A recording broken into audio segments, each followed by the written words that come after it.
Louvado seja o nosso Senhor Jesus Cristo, para sempre seja louvado. Queridos alunos e alunas do curso de Cristologia, vamos concluir hoje, se Deus quiser, a parte da história da teologia. E na próxima aula começamos um estudo mais especulativo da nossa disciplina cristológica. Pois bem, vamos concluir hoje com o magistério no século XX. As intervenções magisteriais em matéria de cristologia. Um assunto verdadeiramente fascinante para quem gosta de teologia. Invoquemos o Espírito de Deus, que Ele venha em nosso socorro. Em nome do Pai, do Filho e do Espírito Santo. Amém. Vinde, Espírito Santo, enchei os corações dos vossos fiéis e acendei neles o fogo do vosso amor. Enviai o vosso Espírito e tudo será criado e renovareis a face da terra. Oremos, ó Deus, que instruístes os corações dos vossos fiéis com a luz do Espírito Santo. Fazei que apreciemos retamente todas as coisas, segundo o mesmo Espírito, e gozemos sempre de sua divina consolação. Por Cristo Senhor nosso. Amém. Virgem Santa, interceda por nós junto ao teu Filho Jesus, para que nos sejam dadas as graças que mais necessitamos. Ó Maria concebida sem pecado, rogai por nós que recorremos a vós.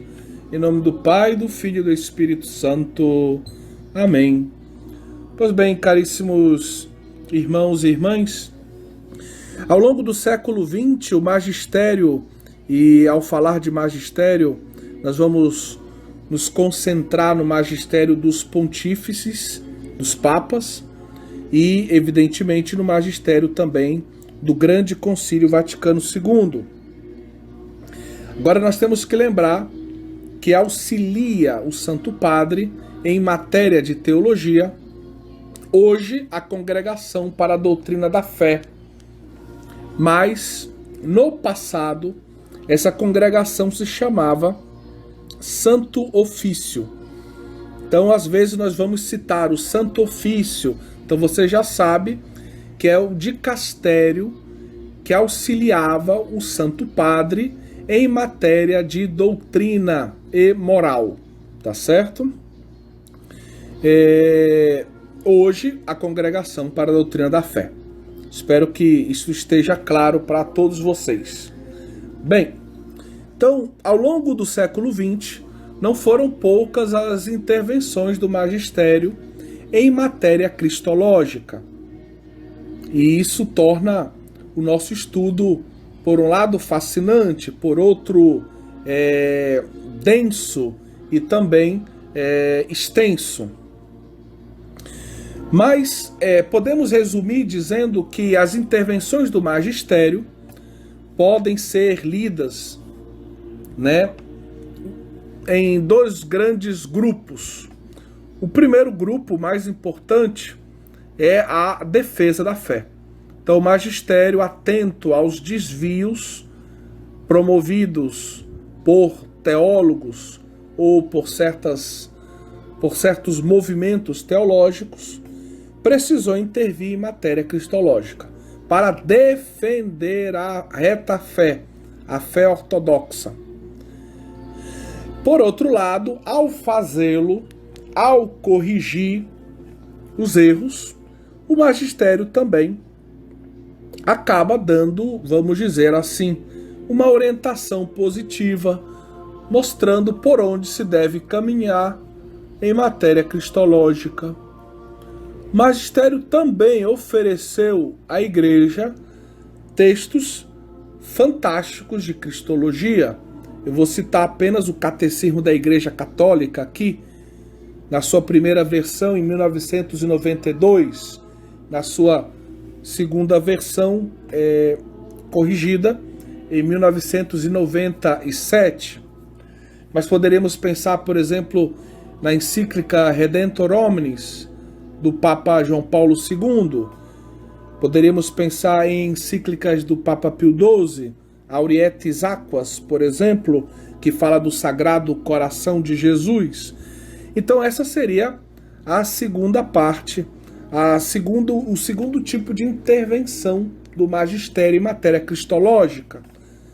É o magistério propositivo, positivo, que ensina sobre Cristo, através de encíclicas, como vamos ver através de alguns textos do Concílio Vaticano II também. Apesar do Concílio Vaticano II não ter como objetivo primeiro, como todos sabemos, oferecer uma síntese cristológica para a igreja e para o mundo de hoje, né? Então é um concílio onde o objeto da reflexão é muito mais a igreja e a sua relação com o mundo. Pois bem, começamos com essa parte apologética, ou seja, o Santo Padre, o ofício que o ajuda, o dicastério que o auxilia em matéria de doutrina, o Santo Ofício ou, mais tarde, a Congregação para a Doutrina da Fé, precisou responder negativamente a uma série de teses que ao longo do século XX foram sendo propostas por teólogos, né, ao longo das mais diversas, vamos dizer, proveniências. E um elemento assim que ajudou muito como base da maioria desses casos de intervenção do magistério para corrigir o pensamento cristológico de teólogos é o fato de que, como nós sabemos, a teologia católica sofreu um grande influxo da teologia, da exegese da teologia protestantes liberais, né? A exegese, matéria de Sagrada Escritura, e depois também existe um sentido mais amplo, né? Uma teologia protestante liberal, que nós já explicamos o significado dessas expressões para vocês. E no âmbito da exegese e, consequentemente, o eco disso se faz sentir na teologia, alguns desafios são muito evidentes. O primeiro, por exemplo, é o justo equilíbrio que é necessário encontrar entre história e fé, naquilo que tange o estudo da pessoa de Jesus Cristo, do seu operar salvífico. Nós sabemos que existe a tendência de separar, né, o Jesus histórico do Cristo da fé, e essa separação metodológica muitas vezes gera uma cristologia em dois níveis, uma certa esquizofrenia cristológica, onde a síntese depois quase nunca acontece, e quando acontece nem sempre é perfeita. Então, esse ponto, né, é um ponto muito importante. Outro ponto importante também é a questão dos milagres. Nós sabemos da tendência de Rudolf Bultmann e de seus discípulos, querem realizar uma desmitização do Novo Testamento, e aí, por causa da influência do deísmo, todo tipo de milagre, de ação, por assim dizer,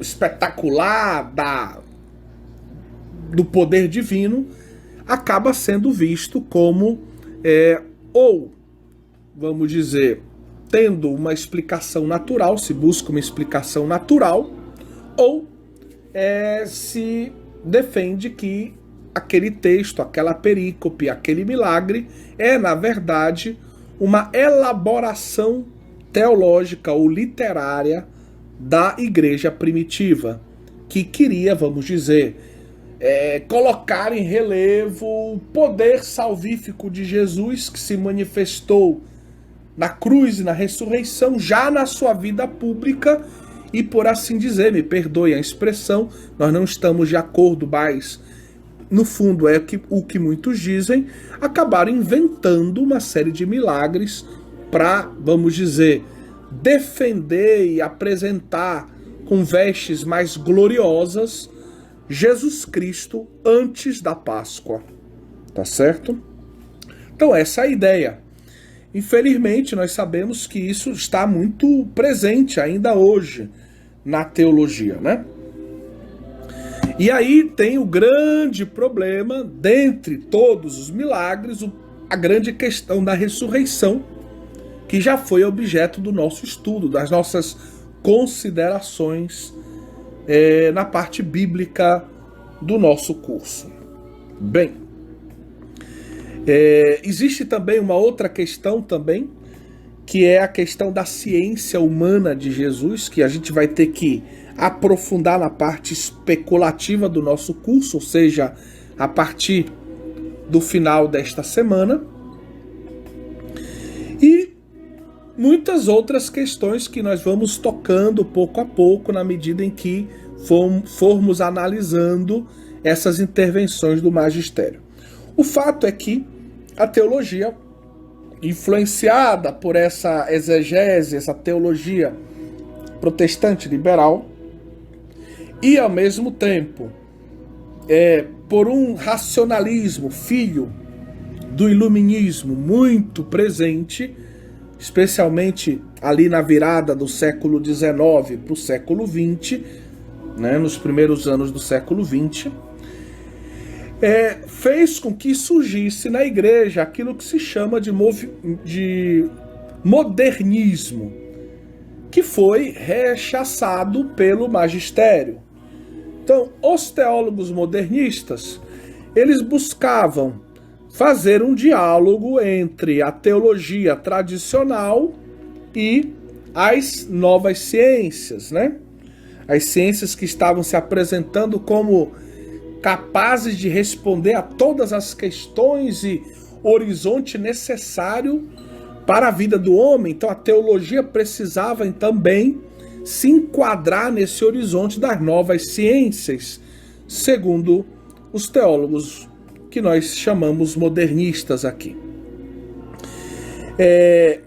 Foram muitos os teólogos que, vamos dizer, enveredaram por esse caminho num primeiro momento, mas mesmo quando a crise modernista parecia ter passado, podemos falar de uma tendência modernista em teólogos que vieram bem depois, que foram escrever, vamos dizer, lá pelos anos 50, 60 e 70, né? Que não foram, digamos, da primeira geração ali da crise modernista, mas que de alguma forma são herdeiros dessa tendência. Eu vou dar o exemplo de um teólogo, não estou chamando ele de modernista, mas quero dizer que paira sobre ele, em alguns aspectos da sua teologia, uma certa suspeita de modernismo. É a figura emblemática de Karl Rahner, que morreu em 84, como nós sabemos. Bem, Karl Rahner evidentemente não estava em atuação quando Pio X escreveu a sua encíclica Pascendi em 1907, isso é claro. Mas Karl Rahner, ele tenta fazer um diálogo entre a teologia e as ciências contemporâneas, e no âmbito da cristologia temos um exemplo muito evidente. Ele colhe da psicologia, uma ciência ainda jovem, cujo estatuto epistemológico ainda está se firmando. Ele colhe da psicologia, vamos dizer, um conceito de pessoa muito ligado à ideia de consciência, e coloca vamos dizer, esse conceito de pessoa colhido da psicologia da sua época nos seus tratados cristológicos. Bem, mas entendamos, a tradição teológica tinha um conceito de pessoa de tipo filosófico teológico.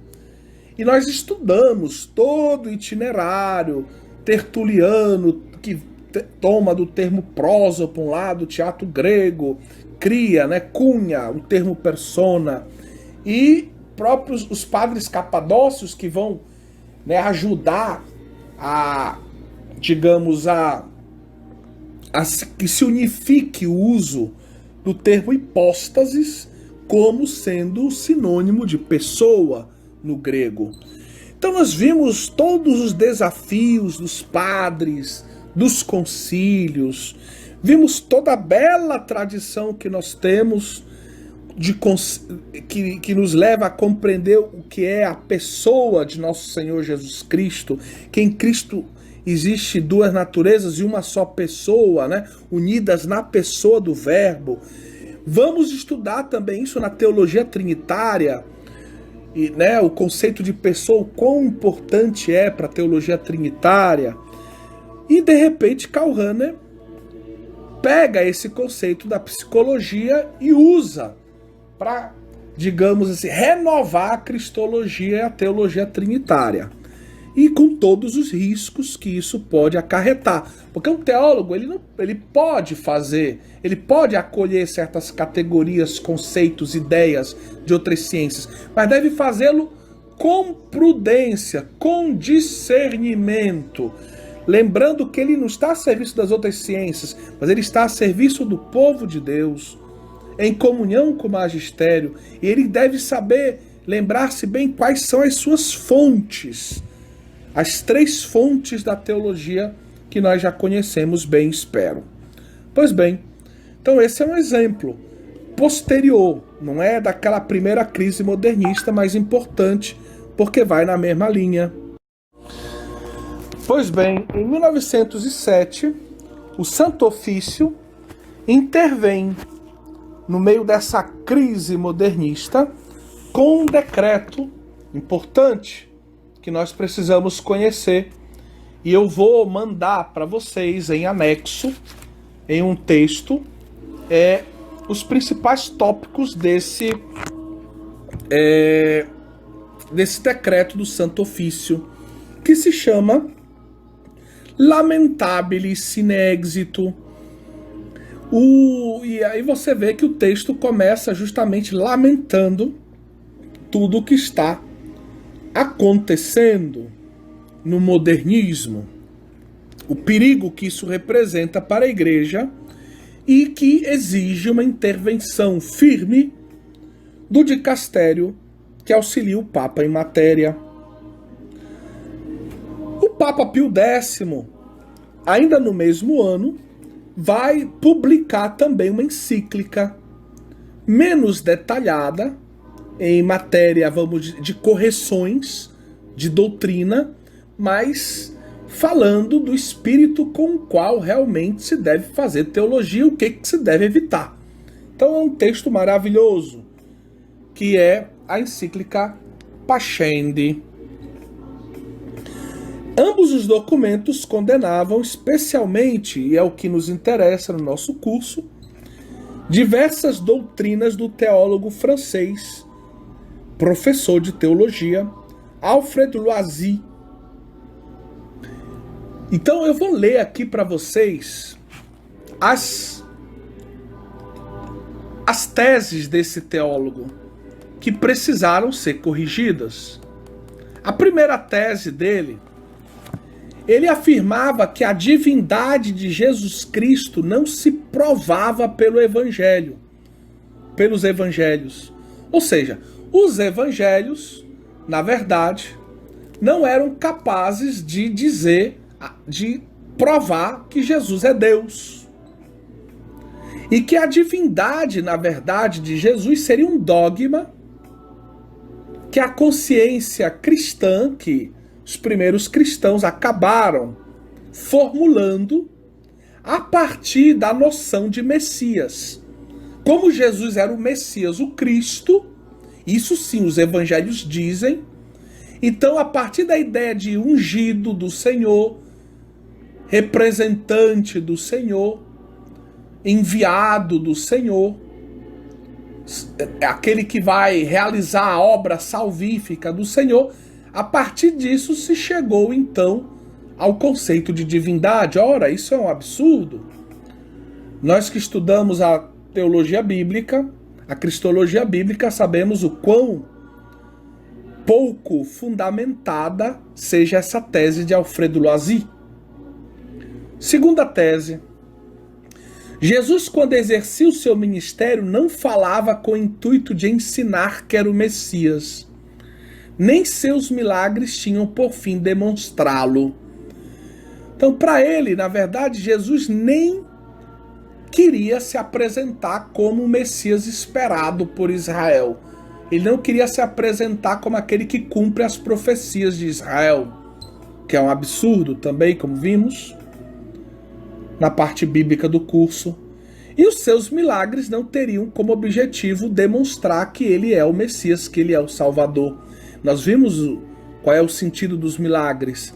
E o primeiro significado é justamente esse: atestar a identidade e a missão salvífica de Jesus.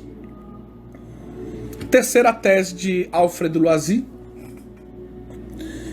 pode conceder-se que Cristo, tal como a história o representa, é muito inferior ao Cristo objeto da fé. Vejam que ele entra justamente na linha do pensamento da exegese protestante liberal e propõe, né, que exista o Jesus histórico, aqui ele chama, aqui o texto fala de Cristo histórico, e o Cristo da fé, e que são diferentes. O Cristo da fé é muito mais rebuscada a sua imagem, é divina, é muito mais rica. Mas o Jesus histórico, o Cristo da história, não seria tudo isso. Então, justamente, nós teríamos uma cristologia em dois níveis, em dois andares, uma esquizofrenia de pensamento, onde a nossa fé não teria respaldo histórico, o que é realmente um problema tremendo. Então, é inaceitável essa tese também. Quarta tese: o nome do Filho de Deus em todos os textos evangélicos equivale somente ao nome de Messias. Não significa, porém, que Cristo seja filho verdadeiro e natural de Deus. Então, aqui é extremo o problema. Ele vai dizer que Jesus ele é filho de Deus porque ele é o Messias. Ele é o homem ungido por Deus, né? Vejam que aqui a tendência seria justamente quase um ebionismo. Jesus é um homem, o Filho de Deus, porque ele é o Messias, porque ele foi ungido para cumprir uma missão que Deus lhe confiou. Mas, atenção, ele não é filho verdadeiro e natural de Deus, ou seja, ele não é Deus e não é filho de Deus da Trindade, não é a segunda pessoa da Trindade. Peraí, então ele está destruindo aqui o dogma trinitário e destruindo a identidade divina de Jesus. Então, numa paulada só, ele destrói o dogma trinitário e o dogma cristológico do Jesus Cristo, verdadeiro Deus, verdadeiro homem. Quinto, a doutrina sobre Cristo que ensinada por São Paulo e São João e pelos concílios de Nicéia, de Éfeso e Calcedônia, não é ensinada por Jesus. É a que a consciência cristã idealizou a respeito de Jesus. Ou seja, para ele, toda a cristologia de São João já é uma invenção sucessiva, não corresponde à verdade. De São Paulo, da mesma forma, os concílios estão completamente na mesma linha, ou seja, eles não foram fiéis a Jesus Cristo. São Paulo e São João escreveram sem a ação do Espírito Santo, segundo o Loisy. Porque, entendam, se o conceito de inspiração bíblica significa, em outras palavras, conduz à ideia de inerrância da Sagrada Escritura, a Sagrada Escritura não pode errar em matéria de salvação. E a ideia vamos dizer, a identidade de Jesus, Deus e homem, isso faz parte essencial da mensagem da salvação. Ora, ele está dizendo que São Paulo e São João não foram fiéis a Jesus, ou seja, então eles não escreveram inspirados pelo Espírito Santo, então os seus textos não devem nem ser vistos como palavra de Deus.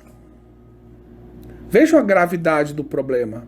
E os concílios, que são o magistério, também são interpretações errôneas, são invenções. Ou seja, o magistério não tem a assistência do Espírito Santo para interpretar autenticamente a palavra de Deus e dizer o que foi revelado e propor a ser crido como tal. É um verdadeiro absurdo. Ele atira para todo lado. Sexto ponto, o sentido natural dos textos evangélicos é inconciliável com o que ensinam os nossos teólogos sobre a consciência e a ciência infalível de Jesus Cristo. Então, para eles, Jesus Cristo é um homem normal, ungido por Deus para cumprir uma missão, e não dá para você projetar no verdadeiro Cristo essas ideias teológicas de uma consciência divina, de uma ciência beatífica, de uma ciência infalível. Não dá. É forçação de barra, segundo ele. Sétimo, é evidente para quem não se deixa levar por preconceitos que ou Jesus professou o erro acerca do próximo advento do Messias, ou não tem autenticidade a maior parte da sua doutrina contida nos evangelhos sinóticos. Então ele vai dizer, olha, Jesus não disse que ele não sabia a hora do seu retorno. Só o Pai sabe, ele não sabe. Então Jesus está dizendo a sua ignorância. Então mostra que Jesus não sabe tudo. E aí ele coloca em xeque, né, a autenticidade da maior parte dos ensinamentos contidos nos sinóticos. Oitavo ponto. O crítico não pode atribuir a Cristo uma ciência inteiramente ilimitada, senão na hipótese inconcebível historicamente e que repugna ao senso moral, isto é, de ter Cristo possuído como homem a ciência de Deus. Então ele não consegue admitir que a humanidade de Jesus possa ter a ciência beatífica, que nós vamos estudar na parte especulativa, a visão beatífica, um conhecimento infuso. Não consegue. Para ele, seria absurdo dizer que na inteligência humana de Jesus caberia toda a ciência de Deus, é verdade. E por isso, Jesus Cristo não pode ser visto com uma inteligência, uma ciência diferente daquela limitada do homem. Então, para ele, ou tudo ou nada. Nono, nem sempre Cristo teve consciência da sua dignidade messiânica. Ele era ignorante. Durante boa parte da vida dele, ele não sabia quem ele era. Era um pobre jovem, um adulto, que não sabe quem é durante muito tempo, segundo Loisy. Vejam os absurdos. Décimo, a ressurreição do Salvador não é propriamente um fato de ordem histórica, mas de ordem meramente sobrenatural. Ou seja, como nós vimos, a ressurreição, ela é um evento histórico e meta-histórico. Mas ele não admite que ela seja, que ela tenha vamos dizer, uma base histórica. Mas para ele é apenas um evento sobrenatural, que não é demonstrado nem demonstrável. E por isso, na visão dele, a ressurreição de Cristo seria muito provavelmente apenas uma experiência espiritual que, vamos dizer, tomou conta do coração e da inteligência dos apóstolos no primeiro dia da semana, e eles então tiveram a certeza que Jesus estava vivo sem ter visto ele, e a partir disso, reforçados, fortalecidos pelo Espírito Santo, eles vão anunciar a boa nova. pregar o evangelho, mas eles não viram Jesus ressuscitado, não tiveram aparições do Jesus ressuscitado, segundo Loisy.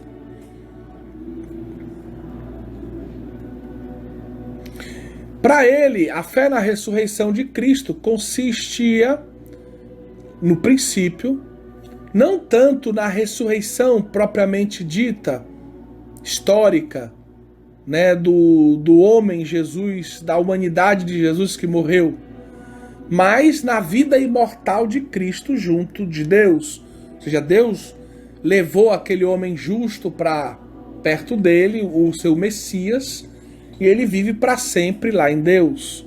Isso seria a ressurreição.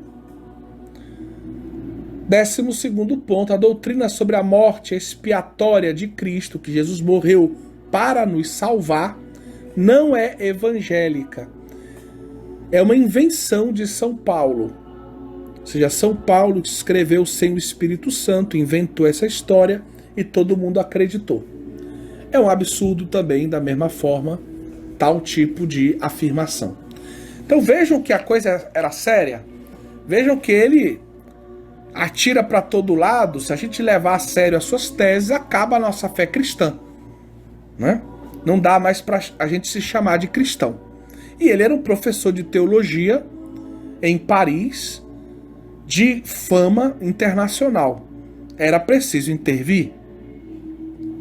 E que estava ganhando a simpatia de jovens que viam na sua teologia a modernidade. Um novo modelo de teologia católica, entre aspas. Então, meus queridos, é muito grave a situação. Infelizmente, como recorda Manfred Hauck, no terceiro parágrafo do número 4.4, na conclusão do terceiro parágrafo, infelizmente estes erros ainda fazem parte do panorama da teologia liberal, no campo da cristologia até hoje, tanto a nível do protestantismo, quanto também, infelizmente, no âmbito certos âmbitos de teologia católicos. Em 1918, o Santo Ofício precisou intervir de novo em uma temática particular, que é aquela ligada à ciência divina de Jesus. A ciência de Jesus. Nós vamos ter que estudar esse assunto na parte especulativa. Então eu não quero que você se cobre tanto, mas como nós estamos agora vendo o magistério do século XX, nós precisamos dar algumas pinceladas sobre este assunto. A ideia, digamos, teológica mais aceita em matéria da ciência de Jesus é a ideia de Santo Tomás de Aquino, que fala de uma tríplice ciência em Jesus. Ele fala de uma ciência experimental, aquela que Jesus foi aprendendo porque quis, né, ao longo da sua vida.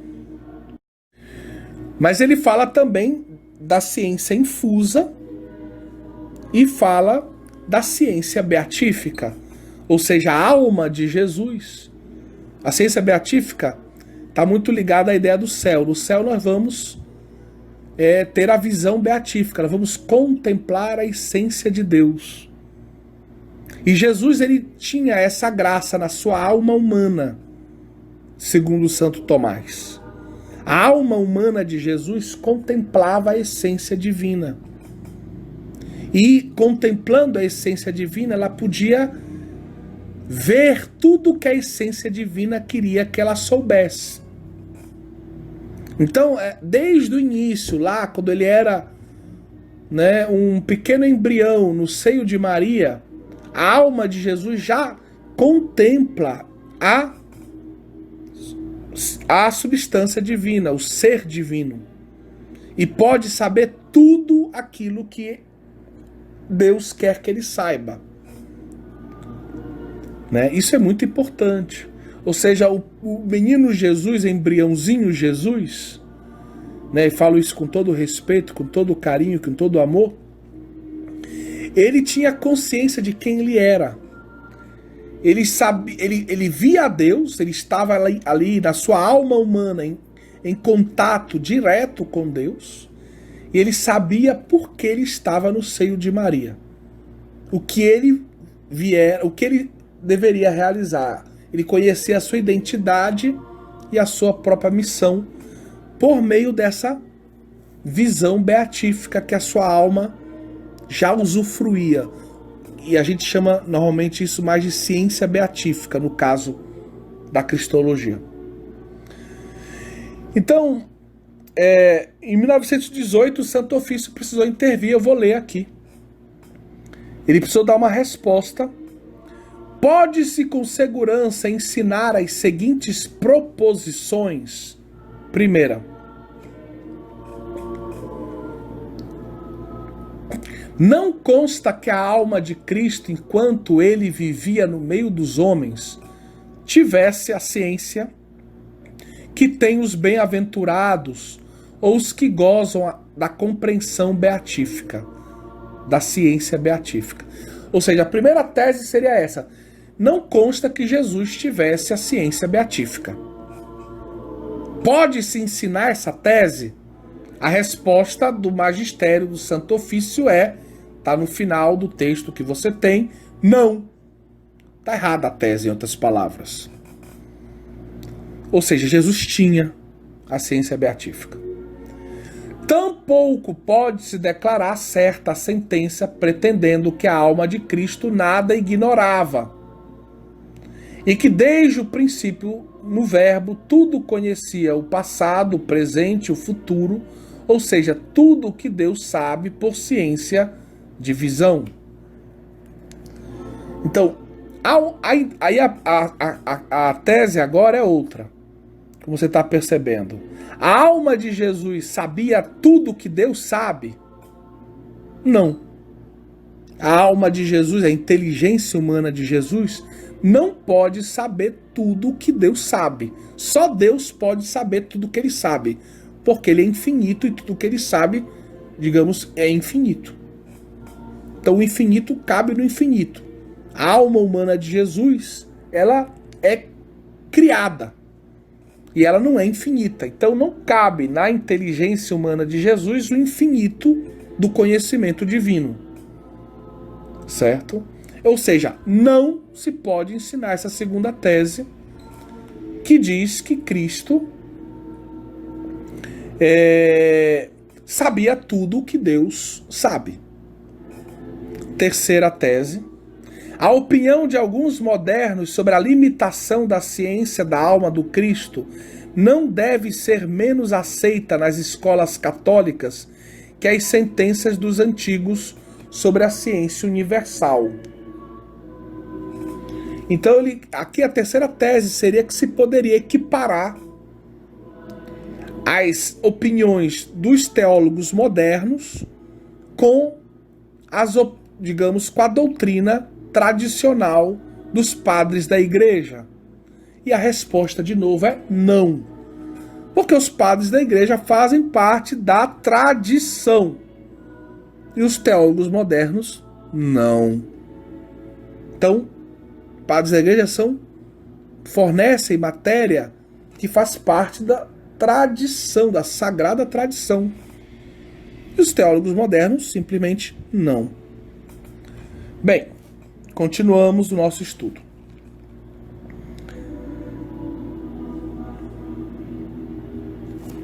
Então, o magistério, como você lê no 4º parágrafo da apostila, no final, vai dizer não para essas 3 teses. Tutto docere non possunt. Não se pode ensinar essas coisas como seguras. Essas teses, elas não são seguras.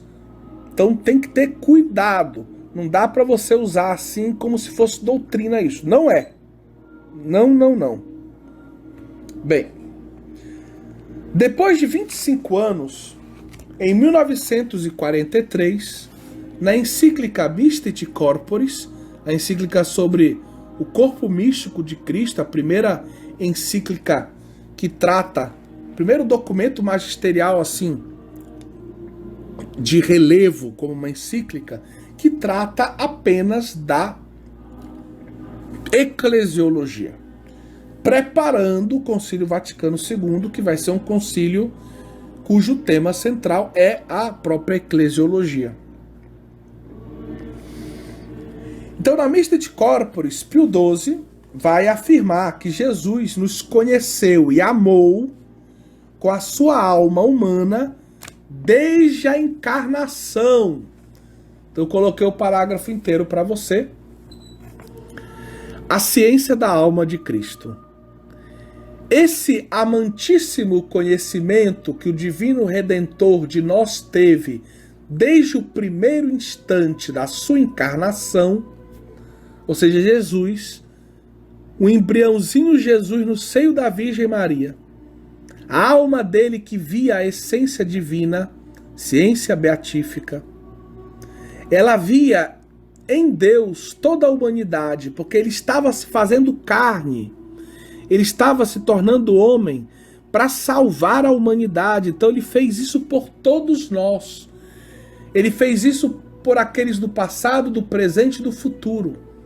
E ele podia ver esses todos na substância divina, a partir dessa janela que a sua alma tinha para Deus. E Deus, então, se você quiser usar a imagem de um monitor, Deus ele pode estar no monitor e te fazer ver, por assim dizer, usando a analogia com os nossos computadores, várias janelinhas aonde aparecem cada uma das pessoas. Quando você vai fazer um encontro no Zoom, no Google Meets, você vê na tela do seu computador vários personagens, várias pessoas que estão ali participando daquele momento.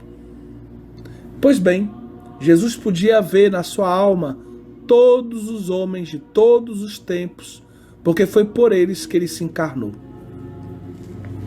E Pio XII então diz que esse conhecimento amantíssimo, cheio de amor, excede tudo quanto a razão humana possa alcançar. Então, se você tem dificuldade de entender, é porque é mistério mesmo. A gente entende um pouquinho, mas não entende tudo. Fique tranquilo, né?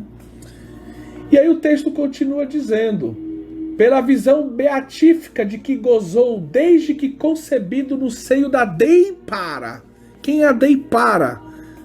Na Basílica de Nossa Senhora de Nazaré tem escrito, no triângulo que está ali na frente da Basílica, Deipare, aí está no genitivo. Então, Deipara é aquela que pariu Deus, é a mãe de Deus, é a expressão latina para dizer a mãe de Deus. Tem continuamente, sempre presente, todos os membros do seu corpo místico e a todos abraça com amor salvífico. Essa visão de Jesus, desde o início, continuou por toda a vida. E hoje Jesus no céu, ele vê todos os homens de todos os tempos, de modo especial, ele vê aqueles que fazem parte do seu corpo místico e abraça eles com amor salvífico. Que maravilha! Nós estamos aqui tocando um documento de Pio XII, que é uma obra-prima, que eu pude estudar bastante quando eu fiz a minha tese doutoral, que eu aprecio muito. Bem, agora a gente passa para 1951. Pio XII publicou, vejam, 1951, 1500 anos depois do Concílio de Calcedônia, que é esse pilar fundamental da cristologia católica, uma encíclica para comemorar a grandeza de Calcedônia. Uma encíclica chamada Sempiternis Rex, o Rei Sempre Eterno. Nela, o Papa refuta uma teoria que distinguia em Jesus Cristo dois indivíduos, a dita tese do homem assumido. Essa teoria, ela vê da seguinte forma: Foi gerado o homem na Virgem Maria. Aí Deus assumiu esse homem. O Verbo assumiu esse homem. Então, na verdade, nós teríamos o homem Jesus, que foi assumido pelo Verbo divino. Então, nós teríamos dois indivíduos em Jesus Cristo, a partir dessa tese do homem assumido. Embora nada impeça, vamos ler o texto de Pio XII, embora nada impeça que a humanidade de Cristo seja estudada mais profundamente, inclusive com método e procedimento psicológicos, ou seja, Pio XII faz uma grande abertura aqui, diz que a gente pode usar a psicologia como ciência auxiliar, com discernimento, com prudência, para estudar a pessoa de Jesus Cristo. Não falta, contudo, nessas investigações tão difíceis e sutis, quem abandone mais do que convém o antigo para construir algo novo. Então ele está alertando contra o perigo da tendência modernista, sobre a qual já falava Pio X, condenando-a. Essa tendência de facilmente abandonarmos a tradição e muito facilmente assumirmos conceitos, ideias de outras ciências da modernidade e querermos construir uma cristologia nova, uma teologia completamente nova. Então ele está criticando isso, usando indevidamente da autoridade e definição do Concílio de Calcedônia para sustentar o que Elu cobrou, e ainda tenta basear o que escreveu em Calcedônia. Eles tanto põem em primeiro plano a natureza e condição humana de Cristo, que ela parece pensada como sujeito autônomo. Muitas vezes essa é a tendência de muitos teólogos, fazer uma cristologia do baixo, aonde se quer colocar com tanta clareza, com tantos fundamentos a humanidade de Jesus, torná-la o máximo possível real, que parece que ele é um sujeito humano e que poderia subsistir se não estivesse unido à pessoa do Verbo. E nós sabemos que não é assim. Quem atua pela humanidade do Cristo é o Verbo. Ele é o único sujeito em Jesus Cristo. Ora, o Concílio de Calcedônia, plenamente de acordo com o de Éfeso, afirma com clareza que ambas as naturezas do nosso Redentor concorrem em uma só pessoa e subsistência, e proíbe pôr em Cristo dois indivíduos, como se colocasse junto ao Verbo quase um homem assumido, dispondo de inteira autonomia, o que é um absurdo. Seria quase, entendamos, um neo-nestorianismo, nestorianismo modificado aqui. Depois do Concílio Vaticano II, depois a gente vai falar do concílio propriamente dito, vamos seguindo aqui as indicações do professor Hauck. Depois do Concílio Vaticano II, muitos teólogos buscavam novas abordagens, com o risco de caírem nos antigos erros da doutrina liberal e do modernismo. E muitos caíram. Bom, já citei um aqui na nossa aula, que muito provavelmente pode ser visto como alguém que ficou ali na fronteira com a teologia liberal e o modernismo. Em 66, vejam, um ano depois do concílio, agora já a Congregação para a Doutrina da Fé publicou uma carta aos presidentes das conferências episcopais. E essa carta a gente encontra na internet, lá no site do Concílio Vaticano II. Você vai lá na Cúria Romana, Congregação para a Doutrina da Fé, lista de documentos e procura ele.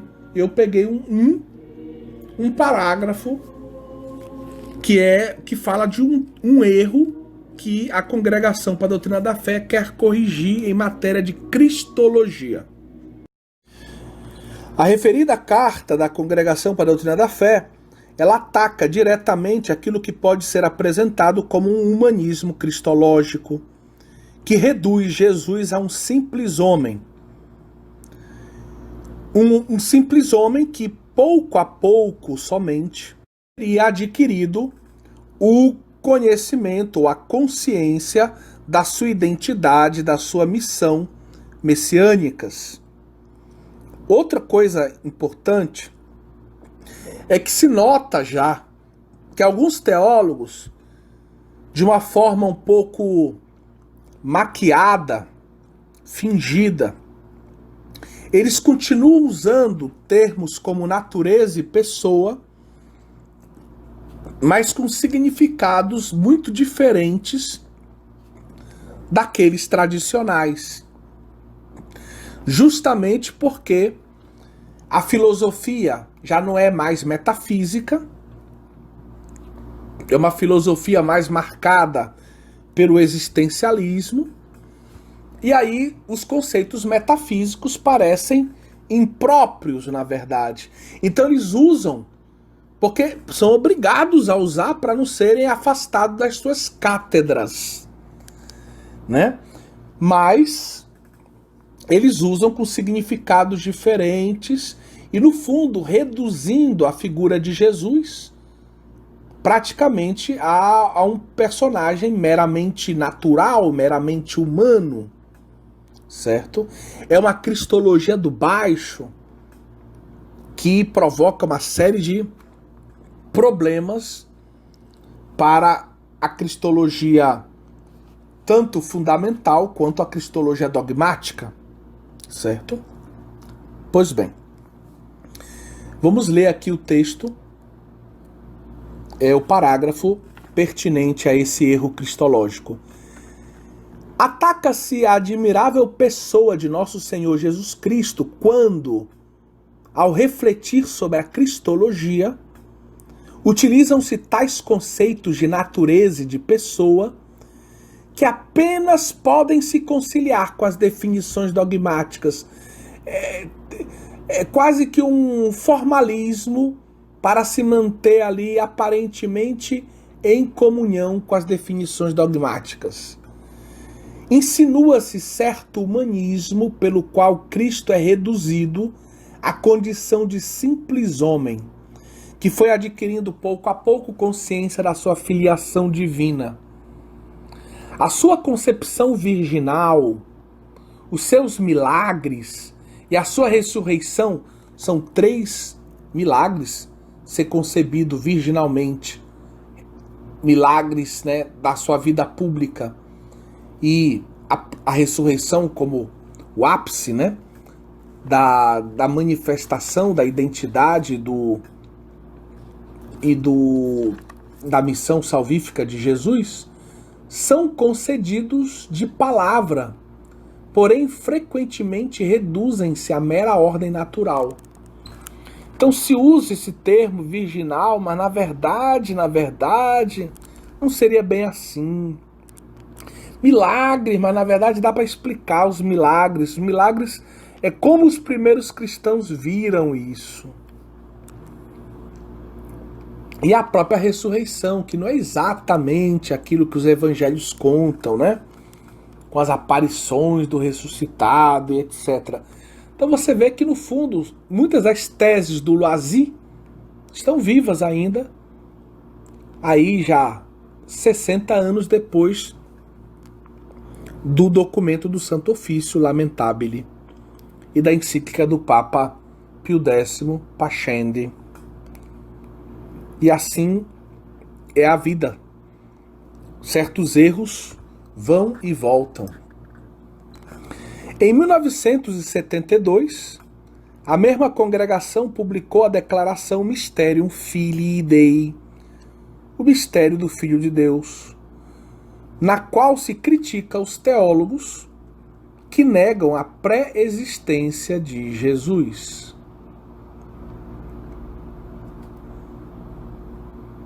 Ou falam de uma pessoa humana que estaria cheia de uma presença divina, evitando assim afirmar a única pessoa divina em Jesus Cristo.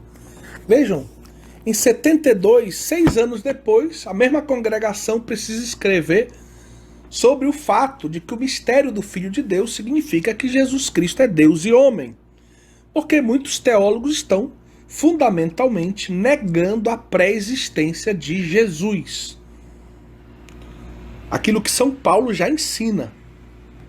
A cristologia em 3 estados. E que teólogos em pleno século XX estão negando. Eles falam então de uma pessoa humana que estaria cheia da presença divina. Mas isso se afasta da ideia de união hipostática. Isso se afasta do dogma de Calcedônia, porque não está só cheio de Deus. Nossa Senhora era cheia de Deus. Mas Jesus não é só cheio de Deus. Ele é Deus encarnado, que é muito diferente. Em 1979 e 80, a mesma congregação precisa escrever, corrigindo alguns teólogos, Jacques Porrier, Hans King e Eduard Schillebeck. Então eu proponho que vocês leiam comigo, né, os textos que a gente separou aqui. Então vamos ver aqui do Porrier, 79. Sagrada Congregação para a Doutrina da Fé, declaração sobre o livro do reverendo padre Jacques Porrier, Quand je dis Dieu. Quando eu digo Deus.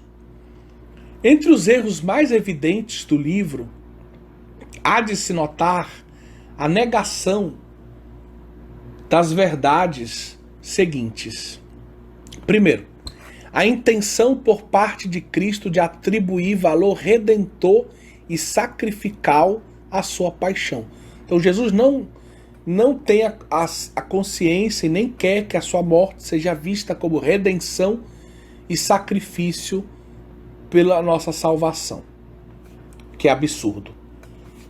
A ressurreição corpórea de Cristo é a sua permanência como sujeito real depois de terminar a sua existência histórica. Ou seja, é outro erro. Ele praticamente se nega. A sobrevivência, a ressurreição é a vida eterna com Deus. Então, na verdade, o autor propõe que, tendo morrido, ele vai para o céu, vamos assim dizendo. E lá no céu ele vive eternamente com Deus. Essa é a ressurreição. Não teve ressurreição histórica aqui. Não teve pedra rolando do sepulcro. O corpo deve estar lá ainda. Não interessa se está lá. O importante é que Jesus vive em Deus.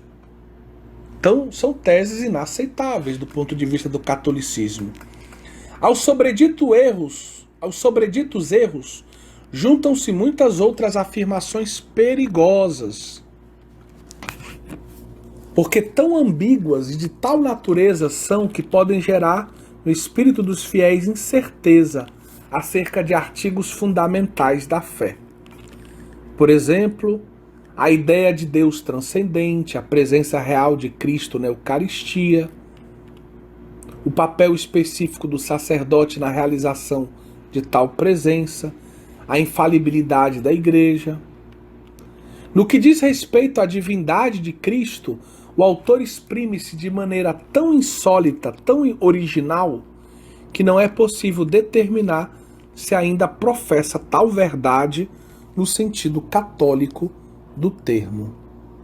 Ou seja, ele fala da divindade de Jesus de um modo tão exótico que não dá para entender se ele realmente ainda é católico, né? Está escrevendo como teólogo católico.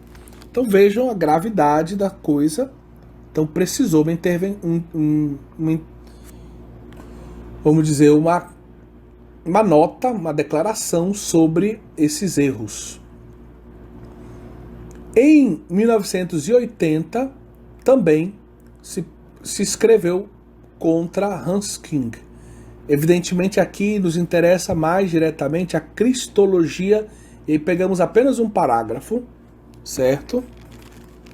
Além disso, as consequências de tal opinião, que despreza o magistério da Igreja, encontram-se ainda noutras obras por ele publicadas.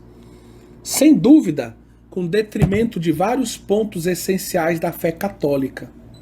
Por exemplo, os relativos a Cristo consubstancial com o Pai. Fundamentalmente, Hans King não aceita que nosso Senhor Jesus Cristo seja, enquanto Deus, consubstancial ao Pai. E seja, ao mesmo tempo, consubstancial à humanidade, por meio da filiação à Virgem Maria. Pois é atribuído a esses pontos um significado diverso daqueles que entendeu e entende a Igreja. Então ele quer propor um pensamento muito moderno, né? Diferente, se destacando da tradição, e comete erros grosseiros na sua reflexão. Depois temos uma carta da congregação, tem uma grande... A congregação escreveu várias cartas ao Schillebeck. Mas vamos ler aqui um trecho de uma nota anexa a essa carta, que ela escreveu o Eduard Schillebeck em 80. Vamos começar falando da evolução reconhecida pela Congregação para a Doutrina da Fé no pensamento de Schillebeck. Porque, analisando diversas de suas obras, eles estavam muito preocupados com diversas afirmações e ideias metodológicas e cristológicas e em diversos âmbitos dos grandes tratados da teologia que se afastavam da tradição católica. Por exemplo, a congregação admite que Schillebeck, depois do diálogo com a congregação, reconheceu, né, que o teólogo ele precisa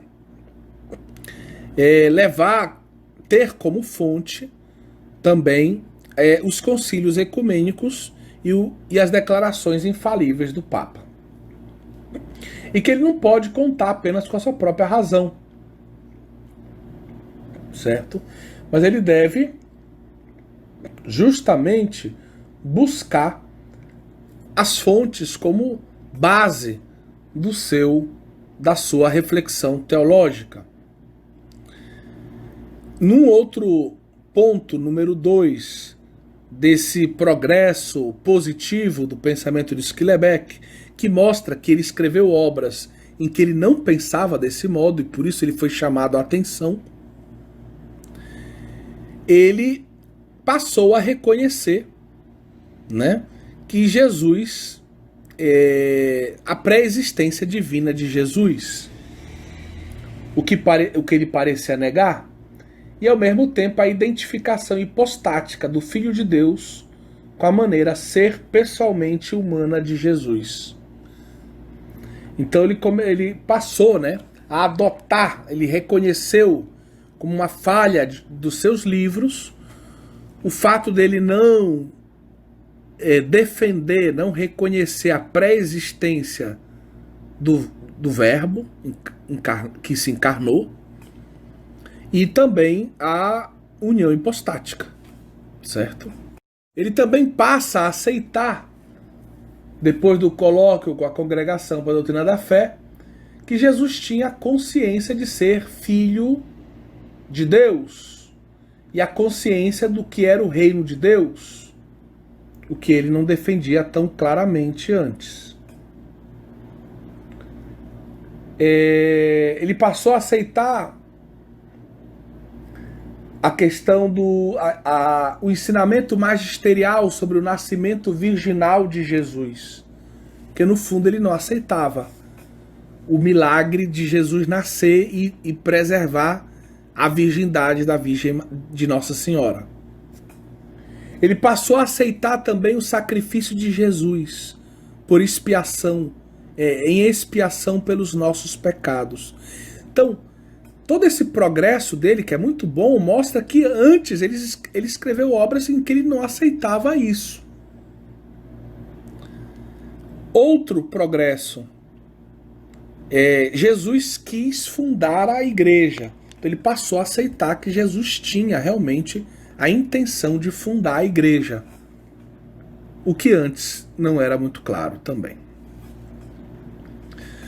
Porém, ainda subsistem alguns problemas na obra dele em 80, né? Depois os problemas aumentaram, mas vamos tocar em alguns pontos aqui. Primeiro problema, o autor ele reconhece a virgindade vamos dizer, o nascimento virginal de Jesus, dizendo: creio em virtude do magistério. O magistério diz: eu tenho que crer. Mas ele não parece encontrar na própria Sagrada Escritura, na própria Palavra de Deus, na revelação, as bases dessa doutrina da virgindade perpétua de Nossa Senhora, do nascimento virginal milagroso de Jesus. Então esse é o limite do pensamento dele. Outro, reconhecer que o magistério é uma fonte da teologia, ao menos formalmente. Na prática, ele parece pensar, e escreve sobre isso, que o magistério limita a reflexão teológica, que o magistério emprisiona, né? Coloca numa prisão a razão teológica do teólogo.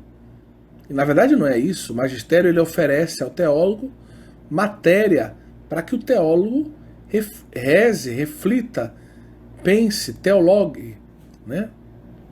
Então não é exatamente como ele vê.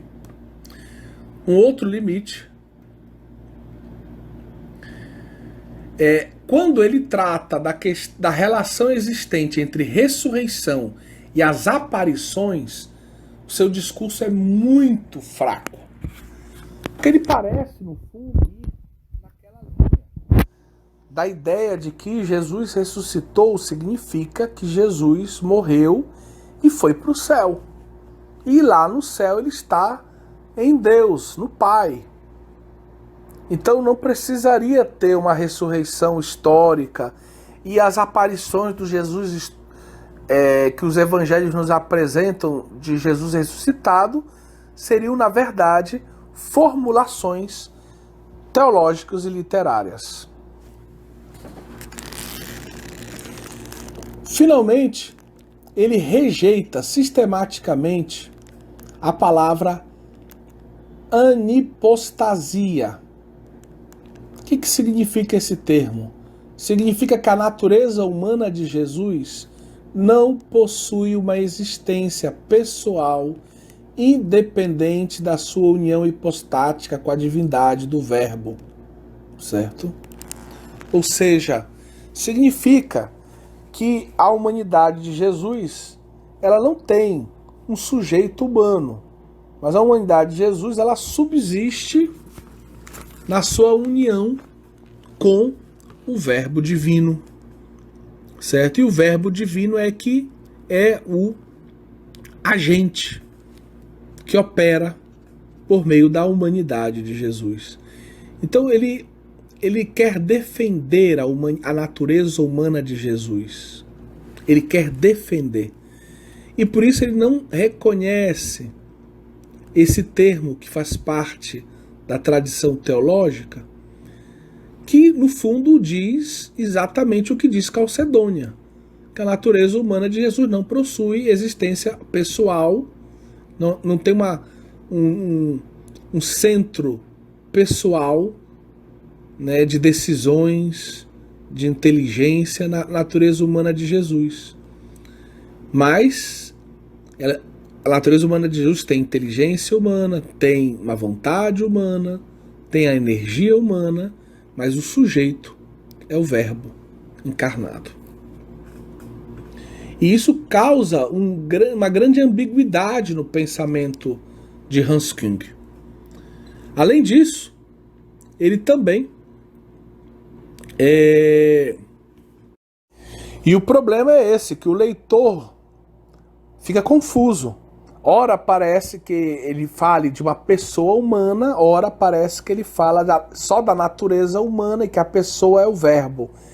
Então, cria uma ambiguidade de pensamento por ele não aceitar certas ideias, certas expressões que são tradicionais e que esclarecem, são claras quanto ao conteúdo da nossa fé. Outro documento, ainda nesse âmbito apologético do magistério do século XX, é de 1984, Libertatis Nuncius, sobre a teologia da libertação, onde são refutadas uma série de teses ligadas a Bultmann e aos seus discípulos. Vou ler aqui do número sobre a nova hermenêutica, digamos a parte 10ª do texto.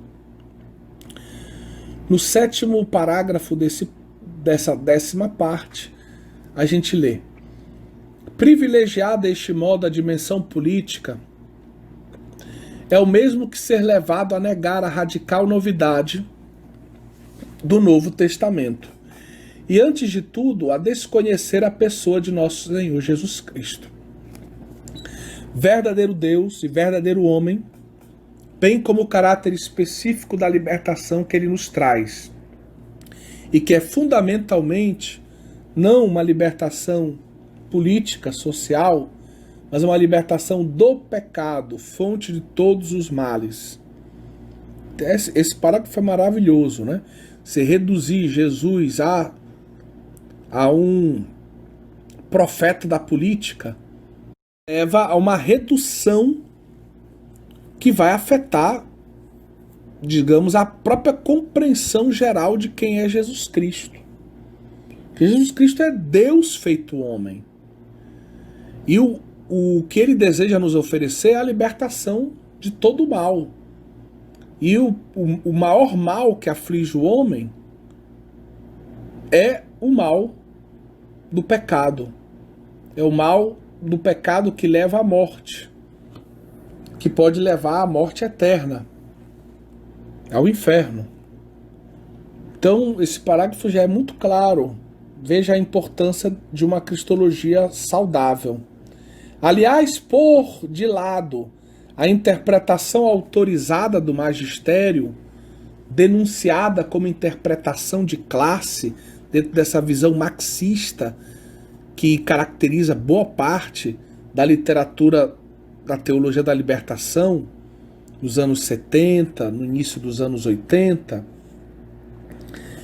faz com que tudo aquilo que o magistério diz, escreve, seja visto como a palavra do inimigo. Porque a igreja está dividida entre o povo e o magistério, que é a classe opressora, que tem os meios de produção, que são os sacramentos, que é a autoridade. E a igreja, então, apenas consome esses produtos da salvação, por assim dizer, os sacramentos, o ensino, a catequese. Então, com essa perspectiva própria do marxismo, o magistério é visto como inimigo. Não se deve confiar no magistério, porque ele quer enganar a gente, ele quer manter a sua dominação. Então isso não faz bem nem para a teologia e nem para a vida eclesial.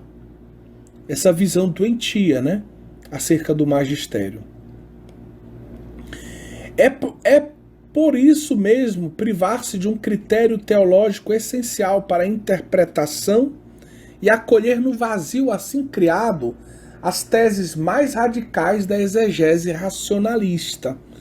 Então, sem o magistério, vendo o magistério como inimigo, fica um vazio na teologia, e muitas vezes se nota que os teólogos da libertação tentaram preencher esse vazio com teses radicais da exegese racionalista, onde se opõem muitas vezes o Jesus da história e o Cristo da fé.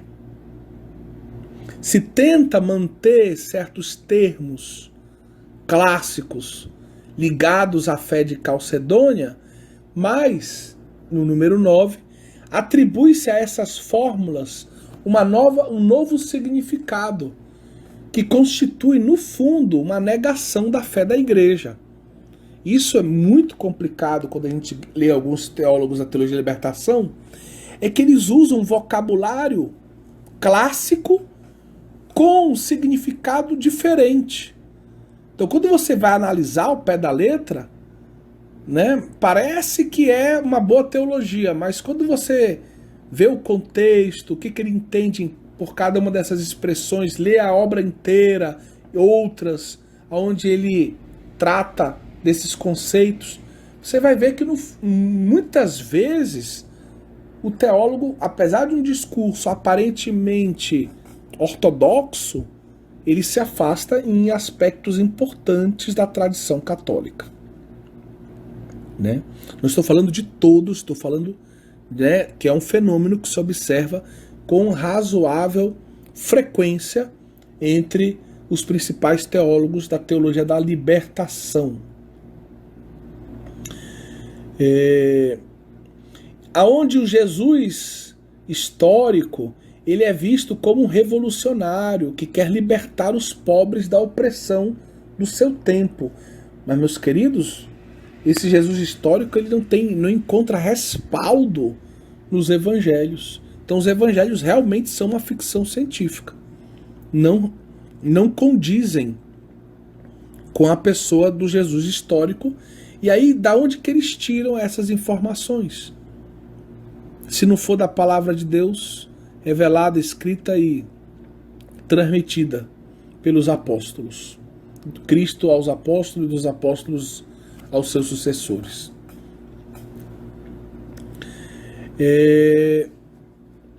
E aí, muitas vezes, o teólogo da libertação, por ter essa compreensão errônea do Cristo, quer propor um modelo eclesiológico, um modelo pastoral, baseados nesta visão errônea da cristologia. Porque a gente errou em matéria de cristologia, isso tem consequências. Uma cristologia mal formulada, ela vai levar uma compreensão de igreja imperfeita, né? Vamos ter uma eclesiologia mal formulada também, com problemas. E aí vamos ter uma teologia sacramental com problemas. E vamos ter uma teologia pastoral com problemas. Por quê? Dada a importância da cristologia para o todo da teologia. É claro que a fé no Verbo encarnado, morto e ressuscitado por todos os homens, a quem Deus fez Senhor e Cristo, é negada. Toma o seu lugar uma figura de Jesus, uma espécie de símbolo, que resume em si mesmo as exigências da luta dos oprimidos. Jesus é reduzido ao homem, uma cristologia do baixo que não chega na divindade. Jesus é uma espécie de líder sindical, que morre porque queria fazer uma revolução social, política. Não bate com os evangelhos isso. Propõe-se assim uma interpretação exclusivamente política da morte de Cristo. Nega-se dessa maneira o seu valor salvífico e toda a economia da redenção. Porque se ele não é Deus, então ele morreu e então não é salvação. É só um exemplo bonito para a gente seguir. Mas não é salvação dos pecados. A nova interpretação atinge assim todo o conjunto do mistério cristão. Ou seja, essa visão do Cristo vai corromper, pode corromper toda a teologia, toda a visão de igreja, toda a vida cristã. Esse é um perigo monumental, que a gente não pode deixar de lado. Temos que estar atentos a este grande risco. Agora, vamos tratar, depois de termos visto estes textos que poderiam ser enquadrados como ações apologéticas do magistério ao longo do século XX, em matéria de cristologia, nós podemos ver também uma certa proposição do magistério em diversos textos. Buscou-se colocar em relevo nestes textos a riqueza da pessoa de Cristo e da sua obra por nós. Importantes são, por exemplo, duas encíclicas, uma de Pio XI, com o nome de Quas Primas, e outra que introduz a festa do Cristo Rei, em 1925, e outra de Pio XII, de 1956, sobre o Sacratíssimo Coração de Jesus, chamada Aurietis Aquas.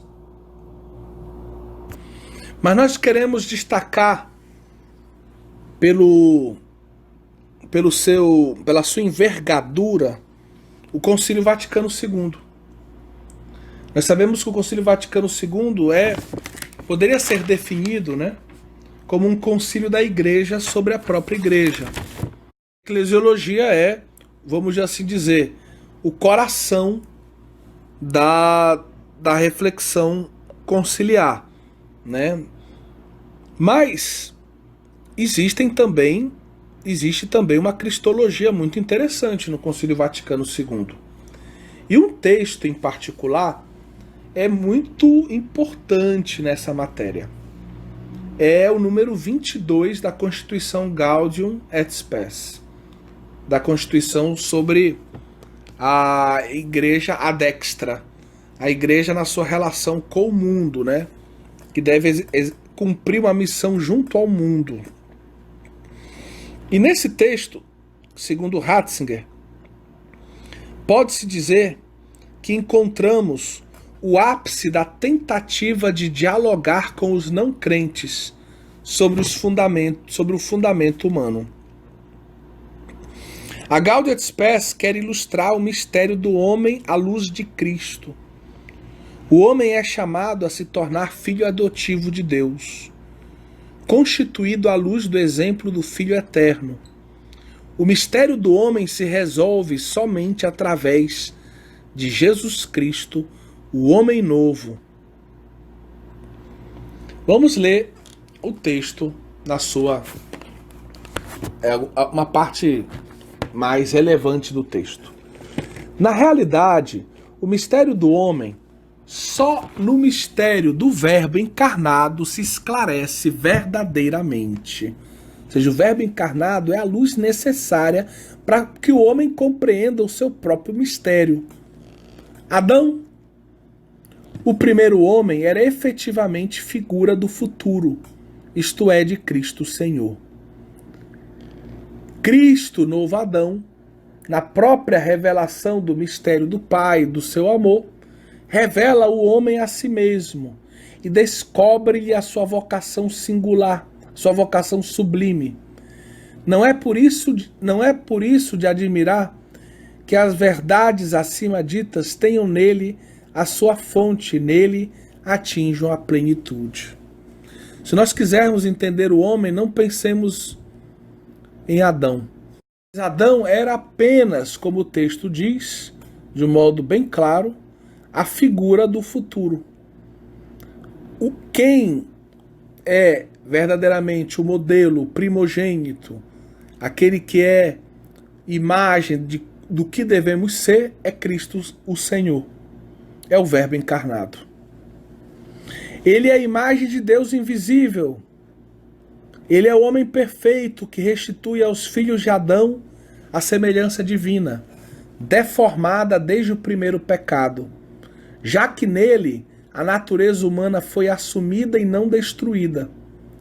Por isso mesmo, também em nós foi ela elevada à sublime dignidade, porque pela sua encarnação, ele, o Filho de Deus, uniu-se de certo modo a cada homem, trabalhou com mãos humanas, pensou com inteligência humana, agiu com a vontade humana, amou com o coração humano, nascido da Virgem Maria, tornou-se verdadeiramente um de nós, semelhante a nós em tudo, exceto no pecado. E o texto vai continuar dizendo que ele é o Cordeiro inocente, que mereceu-nos a vida com a livre efusão do seu sangue, e nele nos reconciliou Deus consigo e uns com os outros. E nos arrancou da escravidão do demônio e do pecado, de maneira que cada um de nós pode dizer com o apóstolo: o Filho de Deus amou-me e entregou-se por mim. Sofrendo por nós, não apenas nos deu um exemplo para que sigamos seus passos, mas abriu um novo caminho em que vida e morte são santificadas e recebem um novo sentido. O cristão torna-se conforme a imagem do Filho, que é o primogênito, entre a multidão dos irmãos. Recebe as primícias do Espírito, que o tornam capaz de cumprir a lei nova do amor. Por meio desse Espírito, o homem todo é renovado interiormente até a redenção do corpo. É verdade que para o cristão é uma necessidade, um dever lutar contra o mal, através de muitas tribulações e sofrer a morte. Mas associado ao mistério pascal e configurado à morte de Cristo, vai ao encontro da ressurreição fortalecido pela esperança. O texto se conclui dizendo: tal é e tão grande o mistério do homem que a revelação cristã manifesta aos que creem, e assim por Cristo e em Cristo esclarece-se o enigma da dor e da morte, o qual fora do seu evangelho nos esmaga. Só ele pode nos dar a justa compreensão do que significa a dor e a morte na vida humana, o sentido cristão da dor, do sofrimento e da morte. Cristo ressuscitou destruindo a morte com a sua própria morte, deu-nos a vida, para que, tornados filhos no Filho, exclamemos no Espírito: Abba, Pai.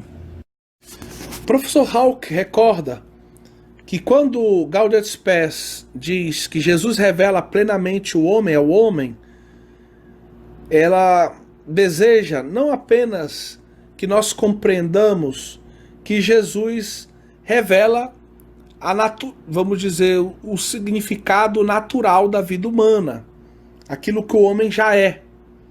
Mas Jesus ele revela de onde o homem vem, o que o homem é e qual a vocação sobrenatural do homem, a vocação à filiação divina, certo? Então isso é muito importante. Ou seja, que aponta na direção do batismo, dos sacramentos, né, do céu, da vida eterna em Deus, a vida eterna bem-aventurada em Deus.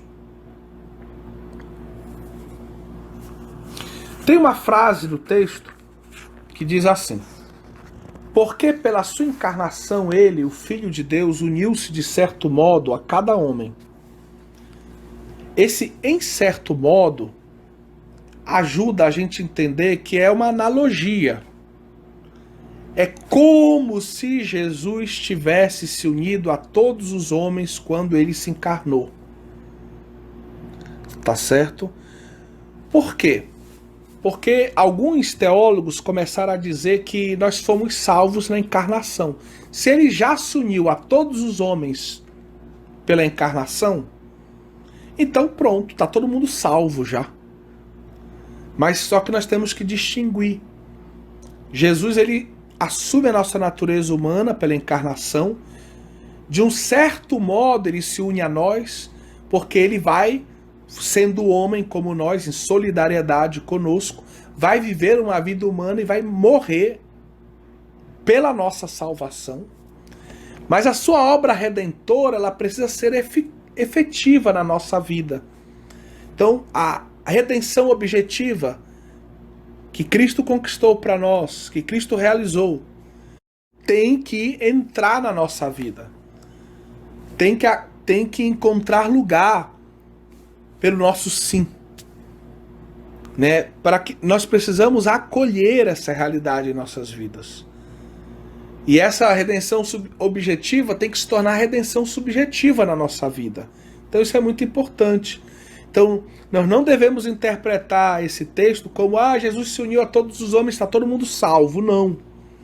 Mas Jesus assumiu nossa natureza humana, significa que, de um certo modo, ele se uniu a todos nós. Ele faz parte agora da natureza humana.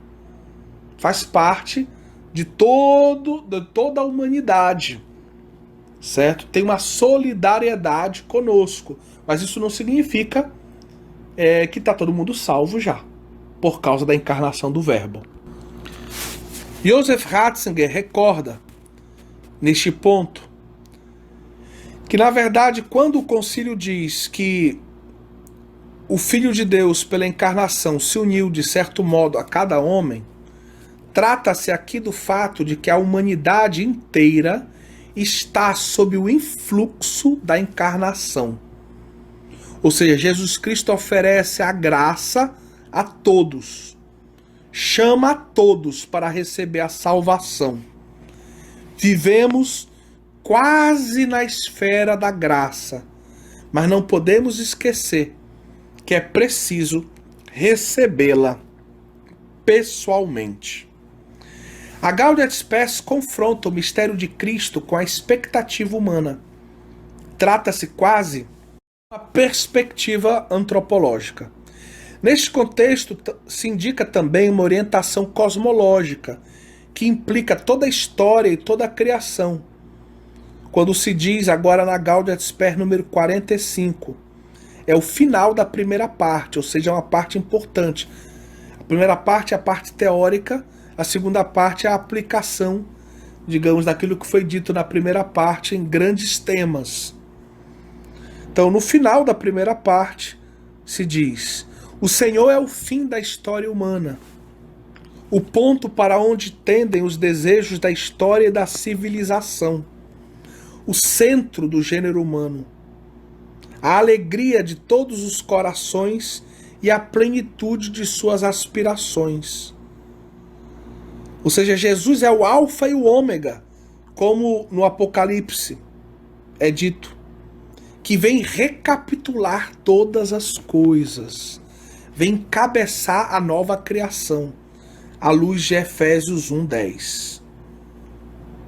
Na mesma linha de Gaudium et Spes número 22, a gente encontra a encíclica do Papa João Paulo II. Existem estudos que mostram, primeiro, como o Karol Wojtyla, jovem bispo, participando do Concílio Vaticano II, deu contribuições importantes a Gaudium et Spes, inclusive ao número 22. Mas esse texto do número 22, ele é uma espécie de refrão que volta diversas vezes na obra magisterial de João Paulo II. E aí a gente pode citar a primeira encíclica do Papa João Paulo II. Vocês lembram quais foram as primeiras palavras do pontificado do Papa João Paulo II?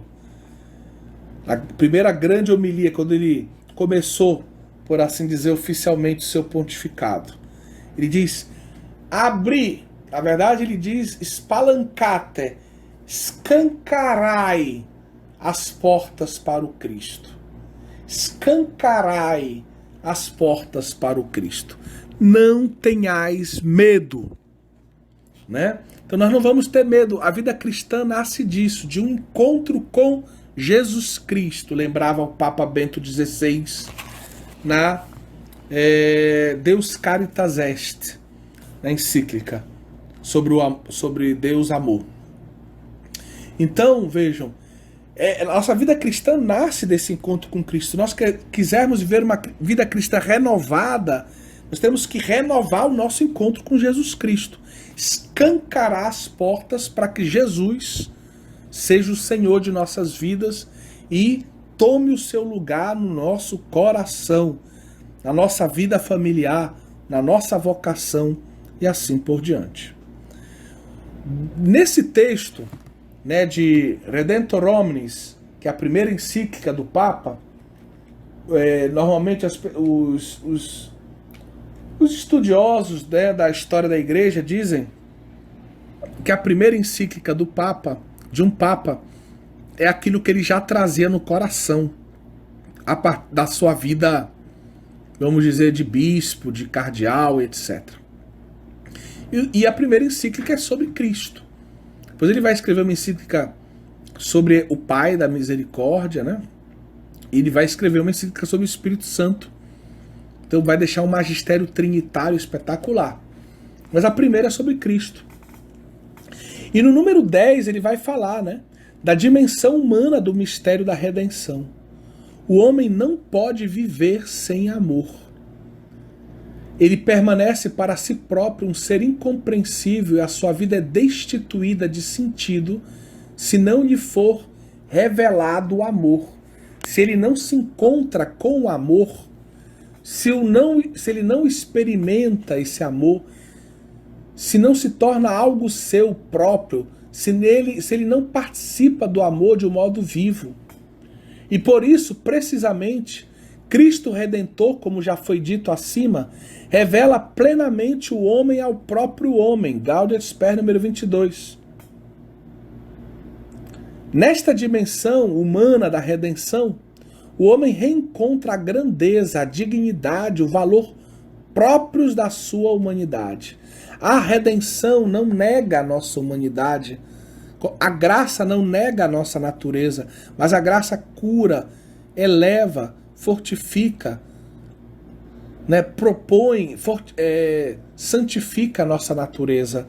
A redenção também não nega a nossa natureza humana, mas a redenção ela vem justamente curar, vem redimir, vem resgatar, vem salvar, vem propor o caminho da divinização para a nossa natureza humana. Quando nós vamos nos tornando santos, vamos nos tornando mais homens. A santidade não é negar a nossa humanidade, mas é vivê-la plenamente, perfeitamente, à luz do Cristo que revela o homem ao homem. Então, ele vai dizer mais adiante que a igreja é o instrumento pelo qual o Redentor busca o homem e satisfaz o seu desejo profundo. Então, esse Cristo que morreu numa cruz, que ressuscitou, que subiu, está à direita do Pai, esse Cristo que está presente na igreja, que continua atuante na igreja sacramentalmente, através do seu Espírito, através também da própria hierarquia da igreja, que o representa sacramentalmente.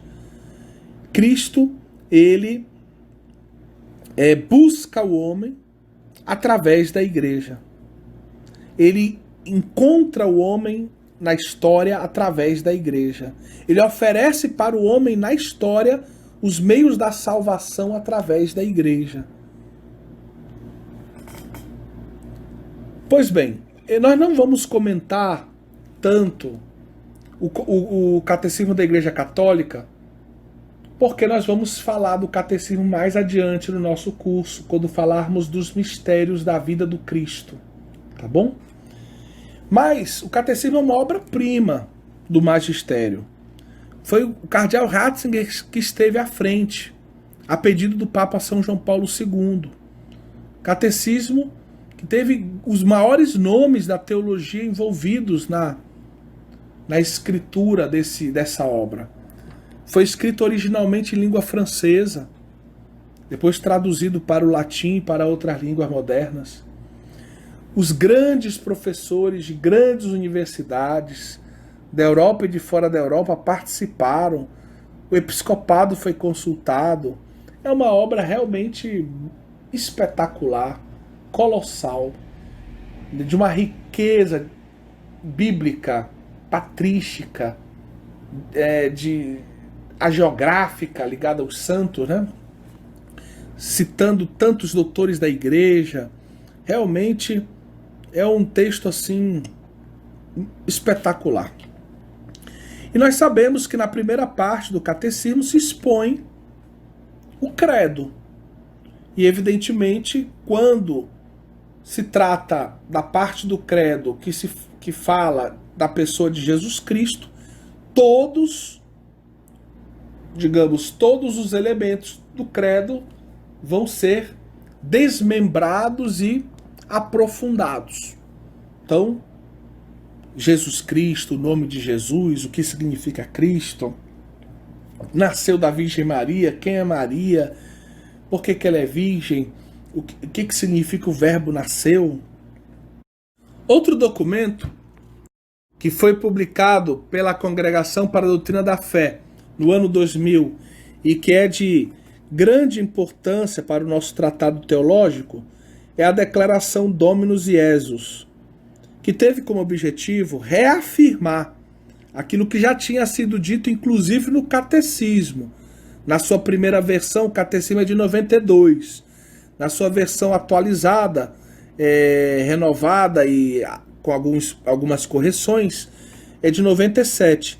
Pois bem, 3 anos depois, a Declaração Dominus Iesus vai reafirmar duas verdades fundamentais da fé católica que estavam praticamente esquecidas dentro de um contexto da teologia das religiões, que é a unicidade e a universalidade do mistério salvífico de Jesus Cristo, certo?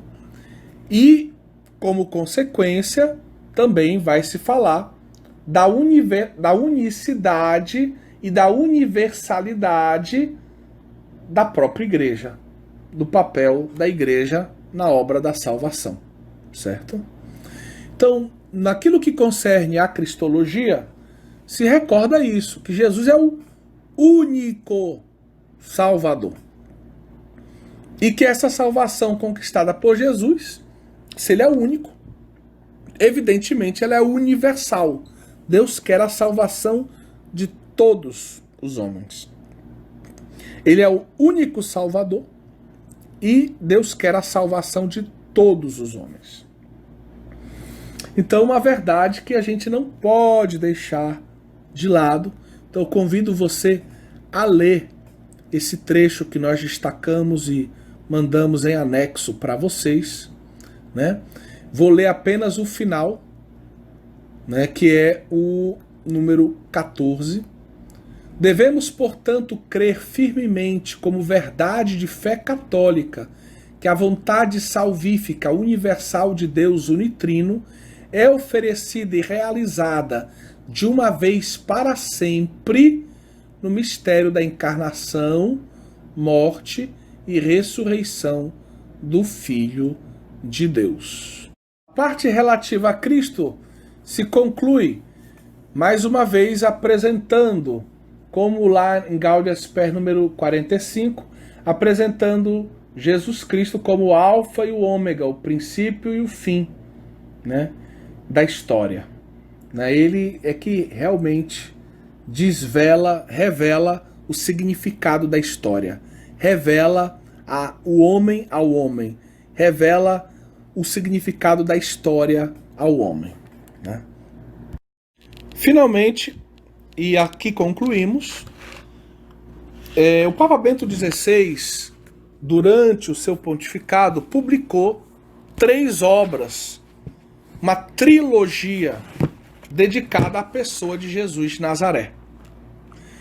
Exatamente porque, alemão e grande conhecedor da teologia, ele conhecia muito bem os problemas relativos à exegese protestante liberal, que depois desembarcam na teologia, sobre a própria identidade do Cristo, a esquizofrenia, a essa distinção muitas vezes exagerada entre um Jesus histórico e um Cristo da fé, essa cristologia do baixo ligada a Jesus histórico que não chega nunca ao Cristo da fé.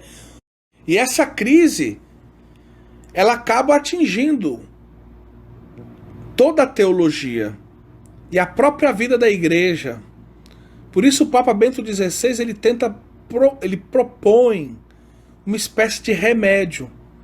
Ele quer dar o exemplo para que outros o sigam.